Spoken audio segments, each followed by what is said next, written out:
जय हिंद। कैसे हैं आप सभी? आशा करता हूँ बहुत ही अच्छे होंगे। इस वीडियो में हम आपके लिए लेकर आए टॉप साइंस क्वेश्चन। ये ऐसे क्वेश्चन है जो बार बार एग्जाम में पूछते हो। तो अगर आप रेलवे ग्रुप डी, एनटीपीसी या दिल्ली पुलिस या किसी भी अन्य एग्जाम की तैयारी कर रहे हैं जहां पर साइंस पूछा जाता है, या सेट आपके लिए बहुत ही महत्वपूर्ण है। ये सारे क्वेश्चन वही हैं जो बार बार एग्जाम में पूछते हैं। तो चलिए वीडियो की शुरुआत करते हैं। वीडियो के अंत में फीडबैक जरूर दीजिएगा। देखते हैं पहला क्वेश्चन क्या पूछा है आपसे। पहला क्वेश्चन जो पूछा है वह पूछा एटीपी यानी कि एडोसिन ट्राइफॉस्फेट का निर्माण किस कोशिकीय अंग में होता है, बताइए।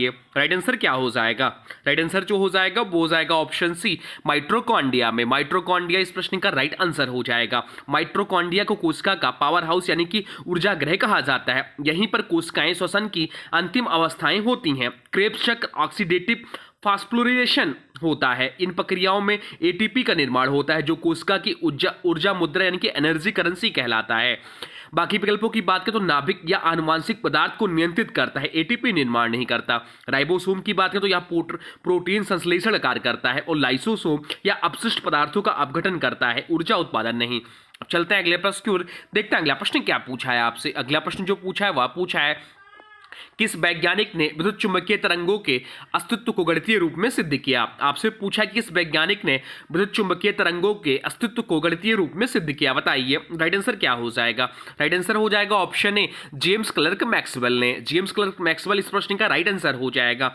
जेम्स क्लर्क मैक्सवेल ने 1864 ईस्वी में अपने मैक्सवेल समीकरणों के माध्यम से यह सिद्ध किया कि विद्युत और चुंबकीय क्षेत्र एक दूसरे से जुड़े हुए हैं और मिलकर विद्युत चुंबकीय तरंगें उत्पन्न करते हैं। उन्होंने गणितीय रूप से सिद्ध किया, जबकि बाद में हेनरिक हर्ट्ज ने 1887 में इसका प्रायोगिक प्रमाण दिया।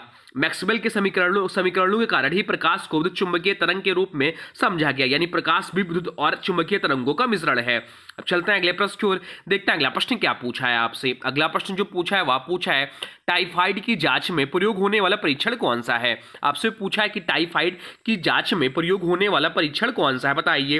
राइट आंसर क्या हो जाएगा? राइट आंसर हो जाएगा ऑप्शन सी, बिडाल टेस्ट इस प्रश्न का राइट आंसर हो जाएगा। बिडाल टेस्ट होता है टाइफाइड की जांच के लिए। टाइफाइड बुखार का कारण होता है साल्मोनेला टाइफी नामक बैक्टीरिया। इसकी पहचान के लिए सबसे प्रचलित जांच है बिडाल टेस्ट। बिडाल टेस्ट में रोगी के रक्त सीरम को साल्मोनेला टाइफी के ओ और एच एंटीजन के साथ मिलाया जाता है।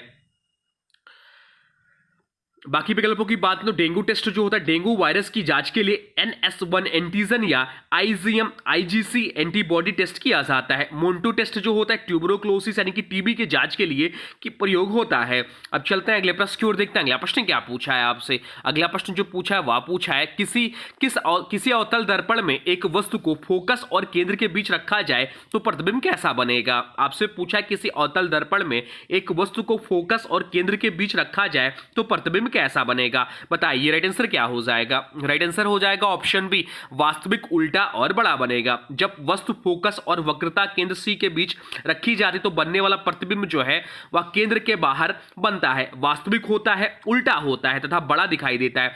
इस प्रकार का प्रतिबिंब स्लाइड, प्रोजेक्टर, परावर्तक दूरबीन आदि में उपयोगी होती हैं। अब चलते हैं अगले प्रश्न की ओर। देखते हैं अगला प्रश्न क्या पूछा है आपसे। अगला प्रश्न जो पूछा है वह पूछा है डीएनए में उपस्थित प्यूरिन कौन कौन से होते हैं। आपसे पूछा कि डीएनए में उपस्थित प्यूरिन कौन कौन से होते हैं, बताइए। राइट आंसर क्या हो जाएगा?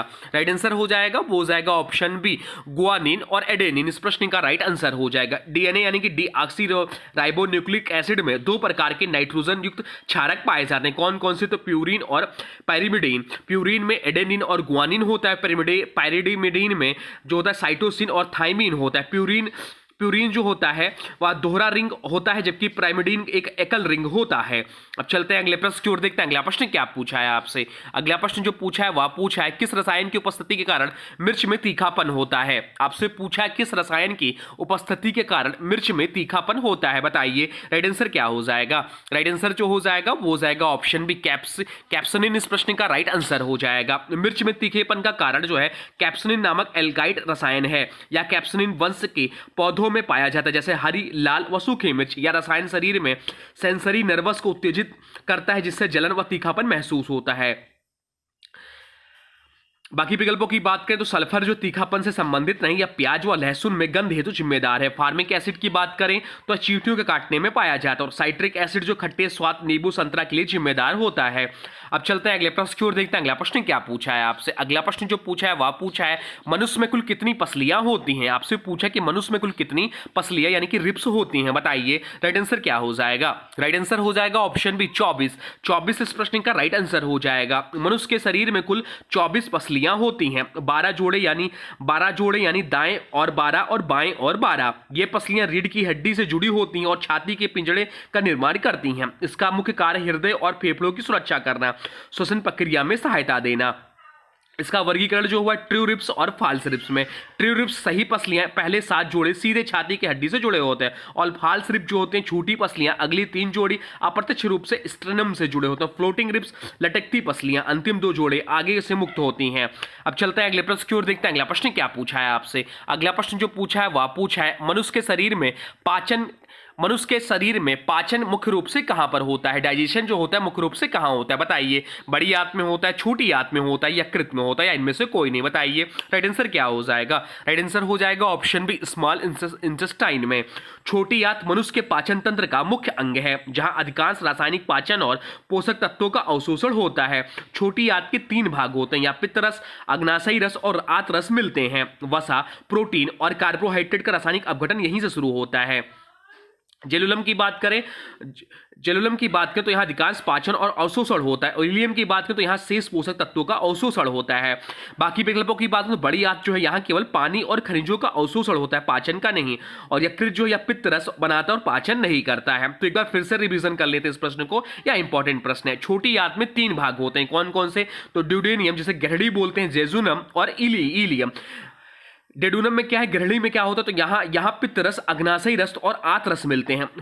वसा, प्रोटीन और कार्बोहाइड्रेट का रासायनिक अपघटन यहीं से शुरू होता है, कहाँ, ड्यूडेनम में। और जेजुनम में क्या होता है, तो जेजुनम में यहाँ अधिकांश पाचन और अवशोषण होता है। इलियम की बात करें तो यहाँ शेष पोषक तत्वों का अवशोषण पूरा होता है। अब चलते हैं अगले प्रश्न की ओर, देखते हैं अगला प्रश्न क्या पूछा है आपसे। अगला प्रश्न जो पूछा है वह पूछा है मनुष्य में हृदय 1 मिनट में औसतन कितनी बार धड़कता है। आपसे पूछा कि मनुष्य में हृदय 1 मिनट में औसतन कितनी बार धड़कता है, बताइए राइट आंसर क्या हो जाएगा। राइट आंसर हो जाएगा वो हो जाएगा ऑप्शन सी 72 बार। एक स्वस्थ वयस्क व्यक्ति का हृदय औसतन 72 बार प्रति मिनट धड़कता है। इसे हार्ट रेट कहा जाता है, यानी हृदय लगभग 1 सेकंड में 1 बार धड़कता है।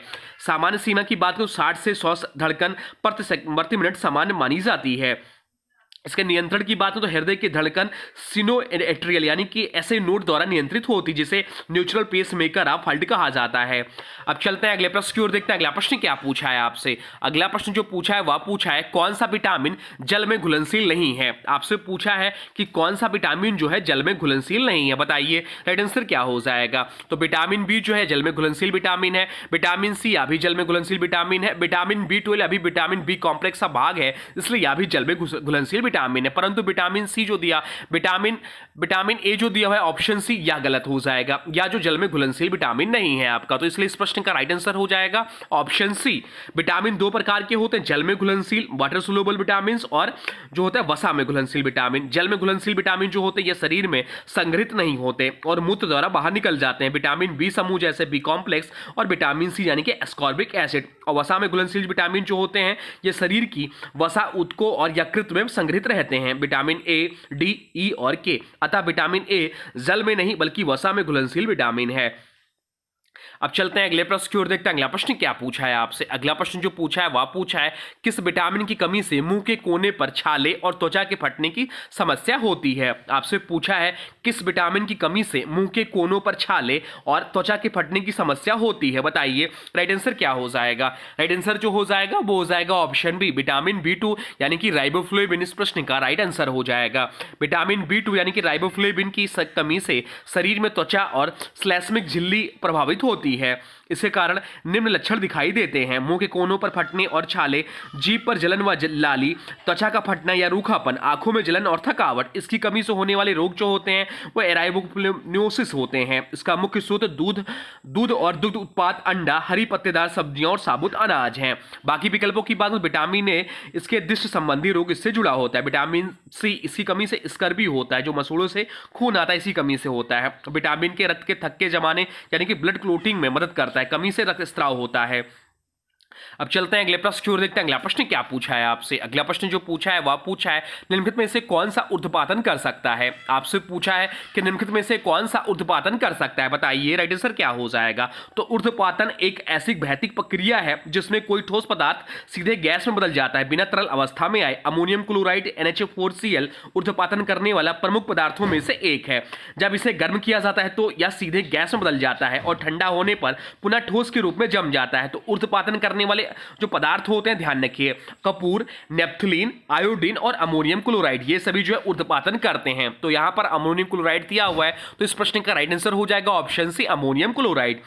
अब चलते हैं अगले प्रश्न की ओर, देखते हैं अगला प्रश्न क्या पूछा है आपसे। अगला प्रश्न पूछा है प्रकाश के वर्णक्रम में सबसे अधिक अपवर्तन कोण किस रंग का होता है, बताइए राइट आंसर क्या हो जाएगा। राइट आंसर हो जाएगा वो हो जाएगा ऑप्शन सी, बैगनी। इस प्रश्न का राइट आंसर हो जाएगा। जब श्वेत प्रकाश को किसी प्रिज्म में गुजारा जाता है तो यह 7 रंगों में विभाजित हो जाता है, जैसे लाल, नारंगी, पीला, हरा, नीला, जामुनी और बैगनी। इस प्रक्रिया को वर्ण विकिरण कहते हैं। विभिन्न रंगों के अपवर्तनांक अलग अलग होते हैं। बैगनी प्रकाश का अपवर्तनांक सबसे अधिक होता है, इसलिए इसका अपवर्तन कोण सबसे बड़ा होता है। लाल प्रकाश का अपवर्तनांक सबसे कम होता है, इसलिए सबसे कम मुड़ता है। अब चलते हैं अगले प्रश्न की ओर, देखते हैं अगला प्रश्न क्या पूछा है आपसे। अगला प्रश्न पूछा है सब्जियों, फलों और फूलों जैसी उच्च मूल्य वाली फसलों की खेती को क्या कहा जाता है। आपसे पूछा कि सब्जियों, फलों और फूलों जैसे उच्च मूल्य वाली फसलों की खेती को क्या कहा जाता है, बताइए राइट आंसर क्या हो जाएगा। राइट आंसर जो हो जाएगा वो हो जाएगा ऑप्शन डी, हॉर्टिकल्चर कहते हैं। ऑप्शन डी इस प्रश्न का राइट आंसर हो जाएगा। हॉर्टिकल्चर या बागवानी या सब्जियों, फलों, फूलों और सजावटी पौधों की वैज्ञानिक और व्यवस्थित खेती है। इसे हाई वैल्यू क्रॉप भी कहा जाता है क्योंकि इसमें लाभ अधिक होता है। अन्य विकल्पों की बात तो सेरिकल्चर रेशम कीट पालन से संबंधित है, पीसीकल्चर मछली पालन से संबंधित और एपीकल्चर मधुमक्खी पालन हमें सिखाती है। अब चलते हैं अगले प्रश्न की ओर, देखते हैं अगला प्रश्न क्या पूछा है आपसे। अगला प्रश्न पूछा कैल्सीफेरॉल किस विटामिन का नाम है। आपसे पूछा है कि कैल्सीफेरॉल जो है किस विटामिन का नाम है, बताइए राइट आंसर क्या हो जाएगा। राइट आंसर जो हो जाएगा वो हो जाएगा ऑप्शन सी, विटामिन डी। इस प्रश्न का राइट आंसर हो जाएगा। कैल्सीफेरॉल विटामिन डी का रासायनिक नाम है। विटामिन डी शरीर में कैल्शियम और फास्फोरस के अवशोषण को नियंत्रित करता है, जिससे हड्डियां और दांत मजबूत बने रहते हैं। इसे सूर्य विटामिन भी कहा जाता है, यानी कि सनशाइन विटामिन भी कहा जाता है विटामिन डी को। त्वचा में सूर्य के प्रकाश यूवी रेस से बनता है, या इसकी कमी से बच्चों में रिकेटस नामक रोग होता है। वयस्कों में ऑस्टियोमलेसिया नामक रोग होता है। पूछ लेता है एग्जाम में कि ऑस्टियोमलेसिया किस विटामिन कमी से होता है, तो यह विटामिन डी की कमी से होता है। बाकी विकल्पों की बात करें तो विटामिन ए, इसका रासायनिक नाम रेटिनॉल है। इससे कमी से दृष्टि संबंधित समस्याएं होती हैं, जैसे कि रतौंधी। विटामिन सी, इसका रासायनिक नाम एस्कॉर्बिक एसिड कहलाता है। इसकी कमी से स्कर्बी नामक रोग होता है। और विटामिन के रक्त के थक्के यानी कि ब्लड क्लोटिंग में सहायक होता है। अब चलते हैं अगले प्रश्न की ओर, देखते हैं अगला प्रश्न क्या पूछा है आपसे। अगला प्रश्न जो पूछा है वह पूछा है डीएनए में कितने प्रकार के नाइट्रोजन क्षारक पाए जाते हैं। आपसे पूछा है कि डीएनए में कितने प्रकार के नाइट्रोजन क्षारक पाए जाते हैं, बताइए राइट आंसर क्या हो जाएगा। राइट आंसर हो जाएगा ऑप्शन सी, 4 प्रकार के। डीएनए यानी कि डीऑक्सीराइबोन्यूक्लिक एसिड में कुल 4 प्रकार के नाइट्रोजन युक्त क्षारक पाए जाते हैं। कौन कौन से, तो एडेनिन और गुआनिन जो प्यूरिन वर्ग के होते हैं, और साइटोसिन और थाइमिन पाइरिमिडीन वर्ग के होते हैं। डीएनए की संरचना जो है वह जेम्स वाटसन और फ्रांसिस किक के अनुसार डीएनए दोहरी कुंडली होती है। इसमें एडेनिन जो होता है वो थाइमिन के साथ 2 हाइड्रोजन बॉन्ड और गुआनिन जो होता है साइटोसिन के साथ 3 हाइड्रोजन बॉन्ड के जोड़े से बने होते हैं। अब चलते हैं अगले प्रश्न की ओर, देखते हैं अगला प्रश्न क्या पूछा है आपसे। अगला प्रश्न पूछा है निम्नलिखित में से कौन सी अधातु सबसे अधिक विद्युत ऋणात्मक है। आपसे पूछा कि निम्नलिखित में से कौन सी अधातु सबसे अधिक विद्युत ऋणात्मक है, बताइए राइट आंसर क्या हो जाएगा। राइट आंसर हो जाएगा ऑप्शन बी, फ्लोरीन। इस प्रश्न का राइट आंसर हो जाएगा। विद्युत ऋणात्मकता किसी परमाणु की वह क्षमता है जिससे वह किसी यौगिक में इलेक्ट्रॉन को अपनी ओर आकर्षित करता है। आधुनिक आवर्त सारणी में विद्युत ऋणात्मकता बाएं से दाईं बढ़ती है और ऊपर से नीचे घटती है। इसलिए फ्लोरीन जो 17वें समूह का सबसे ऊपर का तत्व है, सभी तत्वों में सबसे अधिक विद्युत ऋणात्मकता है। फ्लोरीन कितनी है विद्युत ऋणात्मकता, तो फ्लोरीन की जो विद्युत ऋणात्मकता है 3.98 है, सर्वाधिक है। उसके बाद ऑक्सीजन का है 3.44, फिर क्लोरीन का है। क्लोरीन का जो है विद्युत ऋणात्मकता वह 3.16 है। उसके ऑक्सीजन का 3.44 है। और नियॉन जो है निष्क्रिय गैस है, इसका उपयोग जो है फ्लोरीन का टेफ्लॉन फ्लोरीन गैस दंत चिकित्सा आदि में होता है। अब चलते हैं अगले प्रश्न की ओर, देखते हैं अगला प्रश्न क्या पूछा है आपसे। अगला प्रश्न पूछा निम्नलिखित में से कौन सा विकल्प सुमेलित नहीं है। आपसे पूछा पूछा है कि निम्नलिखित में से कौन सा विकल्प सुमेलित नहीं है, तो मलेरिया जो होता है इसके लिए प्रोटोजोआ जिम्मेदार है, सही है। टिटनेस जीवाणु से होता है, या भी सही है। टाइफाइड भी जीवाणु से होता है, या भी सही है। खसरा भी जीवाणु से दिया हुआ है, या गलत हो जाएगा, इसलिए ऑप्शन डी का राइट आंसर हो जाएगा ऑप्शन डी। खसरा का कारण है खसरा वायरस, मीजल्स वायरस, ना कि जीवाणु। विकल्प में इसे जीवाणु से जोड़ा गया, इस जो गलत है। बाकी विकल्पों की बात करो तो मलेरिया प्रोटोजोआ प्लाज्मोडियम नामक प्रोटोजोआ से होता है। टिटनेस जो होता है जीवाणु दिया है, या भी क्लास्ट्रिडियम टिटनी जीवाणु से होता है। टाइफाइड जीवाणु जो होता है साल्मोनेला टाइफी जीवाणु से होता है, ये चीज ध्यान रखिएगा। वायरस से होने वाले रोग जो हैं वो है पोलियो, खसरा, रेबीज, इन्फ्लुएंजा। जीवाणु से होने वाले रोग हैं टाइफाइड, टिटनेस, क्षय रोग, हैजा आदि। प्रोटोजोआ से होने वाले रोग हैं मलेरिया, अमीबाइसिस, नींद की बीमारी। अब चलते हैं अगले प्रश्न की ओर, देखते हैं अगला प्रश्न क्या पूछा है आपसे। अगला प्रश्न पूछा है यदि लिटमस पेपर नीला से लाल हो जाए तो यह किसका संकेत है। आपसे पूछा है कि यदि लिटमस पेपर नीला से लाल हो जाए तो यह किसका संकेत है, बताइए राइट आंसर क्या हो जाएगा। राइट आंसर हो जाएगा ऑप्शन बी, अम्लीय विलयन का संकेत है। ऑप्शन बी इस प्रश्न का राइट आंसर हो जाएगा। लिटमस पेपर एक प्राकृतिक सूचक है जो लाइकेन नामक जीव से प्राप्त होता है। या भी पूछ लेता है कि लिटमस पेपर जो पाए जाते हैं वह कहां से प्राप्त होते हैं, तो जो ये प्राप्त होते हैं लाइकेन नामक जीव से प्राप्त होते हैं। या विलयन के पीएच यानी कि अम्लता या क्षारीयता का संकेत देता है। अगर अम्लीय जो है नीला से लाल हो जाए, अगर अम्लीय जो है नीला से लाल हो जाता है, अगर विलयन जो है अम्लीय है और लिटमस पेपर जो है नीला से लाल हो जाए तो अम्लीय होगा। क्षारीय का होगा लाल से नीला, तटस्थ कोई परिवर्तन नहीं होगा। अतः नीला से लाल होने का अर्थ जो है विलयन अम्लीय है, नीला से लाल। और अगर लाल से नीला हो जाए तो वह विलयन क्षारीय होगा। अब चलते हैं अगले प्रश्न की ओर, देखते हैं अगला प्रश्न क्या पूछा है आपसे। अगला प्रश्न जो पूछा है वह पूछा है कौन सा यौगिक अणुओं की कठोरता को दर्शाने में सहायक होता है। आपसे पूछा है कि कौन सा यौगिक अणुओं की कठोरता को दर्शाने में सहायक होता है, बताइए राइट आंसर क्या हो जाएगा। राइट आंसर हो जाएगा ऑप्शन बी, एल्कीन इस प्रश्न का राइट आंसर हो जाएगा। एल्कीन में दोहरा सा संयोजक बंध होता है या डबल बंध अणु को आंशिक रूप से कठोर बना देता है, क्योंकि यह बंध घूम नहीं सकता। इस वजह से एल्कीन अणुओं में ज्यामितीय समन्वयता पाई जाती है। तो ये रहे आपके टॉप साइंस क्वेश्चन जो आपके आने वाले ग्रुप डी एग्जाम के लिए बहुत ही महत्वपूर्ण है। रेलवे एग्जाम के लिए तो सेट बहुत ही इंपॉर्टेंट हो जाता है। ये सभी क्वेश्चन जो है PYQ हैं जो पूछे गए हैं। अब आज के वीडियो से प्रश्न है, इसका राइट आंसर आप लोगों को कमेंट बॉक्स में बताना है। आज के वीडियो से प्रश्न है कैल्सीफेरॉल किस विटामिन का नाम है। आपसे पूछा है कि कैल्सीफेरॉल जो है किस विटामिन का नाम है। इसका जो भी राइट आंसर हो कमेंट बॉक्स में जरूर बताइए। और हाँ देखिए, अभी तक आपने वीडियो को लाइक नहीं किया है तो प्लीज वीडियो को लाइक कर दीजिए और चैनल पर नए चैनल को सब्सक्राइब भी कर लीजिए। तो चलिए मिलते हैं एक नए वीडियो में, तब तक के लिए thanks for watching railway exam target channel को।